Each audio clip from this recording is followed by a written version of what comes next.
এটা ভাঙড়বাসীর জন্য অত্যন্ত গর্বের, কারণ গোটা পশ্চিমবাংলায় 294টা বিধানসভা আছে। এই 294টা বিধানসভার ভিতরে 294 জন কিন্তু বিধানসভাতে যায়।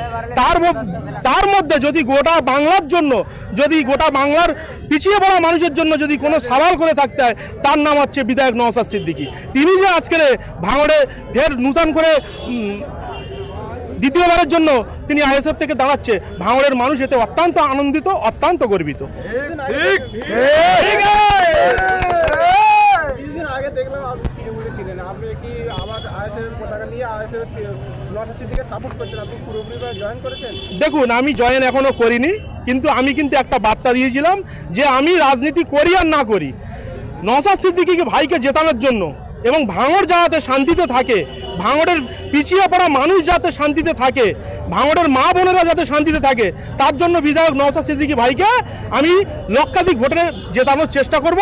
এবং আমার যে কর্মীগুলোকে আমি তৃণমূলে ঢুকিয়েছিলাম, তাদেরকে আবার ফের কিন্তু নওশাদ সিদ্দিকী ভাইয়ের দলে ঢুকিয়ে দেবো। এখানে কিন্তু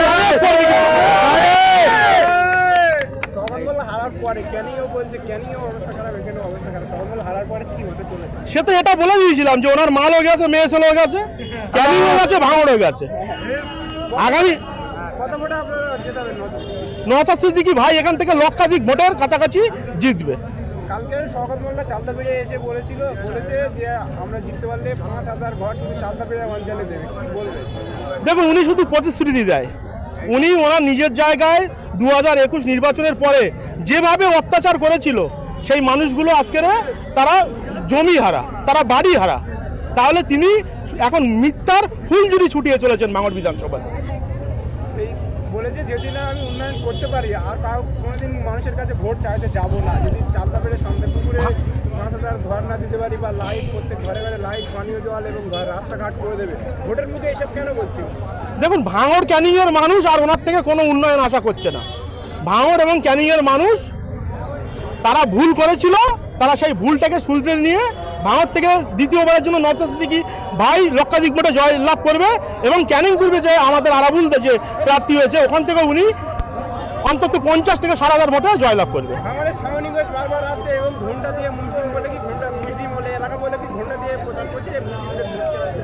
দেখুন, একটা কথা বলি, এখানে কিন্তু যে সরকার চলছে বর্তমানে, সেটা কিন্তু মুসলিম বিরোধী সরকার। তাহলে আজকের মুসলিমদেরকে দিয়ে মুসলিমদের মারানোর জন্যই তাহলে তিনি জনসমর্থনকে ভয় পাচ্ছে, যার জন্য শওকত মোল্লার মতো একজন হারমাতকে ভাঙড়ে প্রার্থী করেছে। রিপিট শুনতে পারলাম। কালকে বলেছে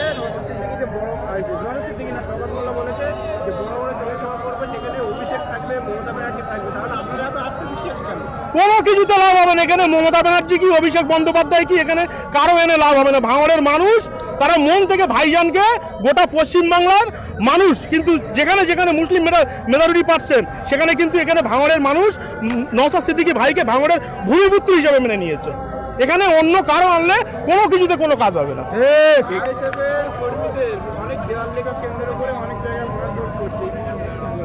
না, এগুলো আমরা গণতন্ত্রের মাধ্যমে আমরা প্রতিরোধ করার চেষ্টা করব।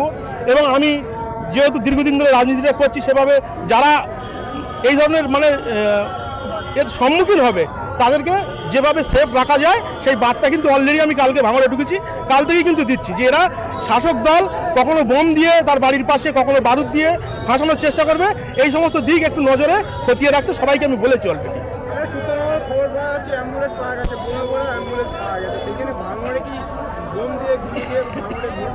এটা একদম, এটা মাননীয় চাইছে যে ভাঙড় তো আমার আর হবে না, সুতরাং ভাঙড়ের মানুষ মরলে কি বাঁচলে দেখার দরকার নেই, যার জন্য ক্যানিংয়ের মতো হারমাতকে ভাঙড়ে প্রার্থী করে পাঠিয়েছে।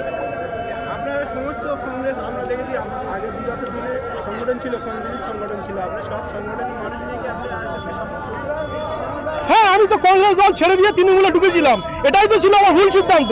কিন্তু আজকের আমি রাজনীতি করি আর না করি, আমি তো কথা দিয়েছি যে আমি নওশাদ সিদ্দিকী ভাইকে জেতানোর জন্য আমার যে কর্মীগুলো আছে সব আমি এই আইএসএফে ভিড়িয়ে দেবো। আপনি অনেকদিন ধরে রাজনীতি করেন, আপনার যথেষ্ট অনুগামী আছে বা ফলোয়ার আছে, তাদের উদ্দেশ্যে কি বলবেন? তাদেরকে কি পরামর্শ দেবেন? তাদেরকে বলবো, আপনারা সজাগ থাকুন, সতর্ক থাকুন, ডোর টু বাড়িতে বাড়ি প্রচার করুন, নওশাদ সিদ্দিকী ভাইকে দ্বিতীয়বারের জন্য ভাঙড় থেকে বিধানসভাতে পাঠাতে হবে, এই আমি ভাঙড়ের মানুষের কাছে দাবি রাখছি। বাহারুল ইসলাম ক্যানিংয়ে প্রার্থী হয়েছে, আপনাদের ভূমিপুত্র আরাবুল দুজনই আপনাদের ভূমিপুত্র, ক্যানিংয়ে গিয়ে প্রার্থী হয়েছে, কে জিতবে বলে আপনার মনে হয়? না না, এটাই তো পার্থক্য। ভাঙড়ের মানুষ ক্যানিংয়ে গেলে তাকে বহিরাগত বলা হচ্ছে, ক্যানিংয়ের মানুষ ভাঙড়ে আসছে, সেখানে কোনো প্রতিবাদ করছে না। তার মানে চটিটা কতটা চেটেছে আপনাদের বুঝতে হবে। আপনাদের ভাঙড়েই দুজনই প্রার্থী হয়েছে, আরাবুল ইসলাম আইসেফ থেকে আর বাহারুল ইসলাম তৃণমূল থেকে, বা কে জিতবে বলে আপনার মনে হয়? না, এটা 100% আরাবুল্লাহ জিতবে, কারণ মানুষ মাত্র ভুল করে, তিনি কিন্তু ভুল করেনি, তাকে ভুল করানো হয়েছে। কারণটা হলো তিনি যখন 2006-এ তিনি কিন্তু বামফ্রন্টের বিরুদ্ধে কিন্তু লড়াই করে কিন্তু ভাঙড়ের ঘাসফুল শিবির ফুটিয়েছিল, তিনি তো সেই গুন্ডা হারমাদের বিরুদ্ধে লড়াইটা করেছিল। তাহলে সওগাত মোল্লার মতো একজন হারমাদ তিনি কিন্তু সেই যখন বামফ্রন্ট ছিল তখন কিন্তু সেই বামফ্রন্টের শাসকের ভিতরে থেকে বামফ্রন্ট পার্টি করেছে, যেই দেখেছে হাওয়া খারাপ তখন কিন্তু আবার ফের শাসকের ছত্রছায়ায় এসে রাজনীতিটা করছে। সুতরাং তিনি বিরোধী হিসেবে রাজনীতি ব্যক্তিত্ব বলে আমি মনে করি না। বিরোধী হিসাবে যদি কেউ যদি কোনো ফুল ফোটাতে পারে তা ক্যানিংয়ের জমিনে, সেটা কিন্তু আরাবুল্লাহ পারবে, এটা আমি গর্বসহ বলছি, এবং ক্যানিংও ভোট প্রচারে আমি যাব। নওশাদ সিদ্দিকী 1 লাখ ভোটে জিতবে বলছেন, তাহলে জিতবে বলছেন, আর সকাল বলে 1 লাখ ভোটে হারবে, তাহলে বাহারুল ইসলাম কত ভোটে হারবে আপনার কি? ওই তো বলে দিলাম, আরাবুল্লাহ 50 থেকে 60,000 ভোটে জিতবে, যেটা ক্যানিং থেকে আমার খবর আছে। কারণ ক্যানিংয়ের মানুষ অত্যন্ত শান্তিপ্রিয় মানুষ, তাদেরকে কিন্তু সব দিক থেকে বঞ্চিত করে রেখে দিয়েছে, তাদের বাড়ি ঘর দল লুটপাট থেকে শুরু করে ক্যানিংয়ে একটা সন্ত্রাসের আঁকড়া তৈরি করে রেখে দিয়েছে। সেই আঁকড়াটাকে যাতে মুক্তি হয় সেইভাবে আরাবুল্লাহ কাজ করে চলেছে। আগামী দিনে আরাবুল্লাহর সাথেও আমরা আছি এবং ক্যানিংও আরাবুল্লাহ হয়ে আমরা প্রচারে যাব। আপনি দীর্ঘদিন ধরে রাজনীতি করছেন, নওশাদ সিদ্দিকী 23টা সিটে যে প্রার্থী আজ ঘোষণা করলো, আরও ঘোষণা করবে বাকি আছে, কতটা সিটে প্রার্থী দেবেন, কতটা আপনারা আশা করছেন, কতটা সিট পাবেন? না দেখুন, এক্ষুনি কিন্তু গোটা বাংলা জুড়ে কিন্তু একটা জনজোয়ার বয়ে চলেছে। সেটা হলো যে নিরপেক্ষ সহি যদি কেউ রাজনীতি করতে হয়, সেটা কিন্তু নওশাদ সিদ্দিকী ভাইজান করছে।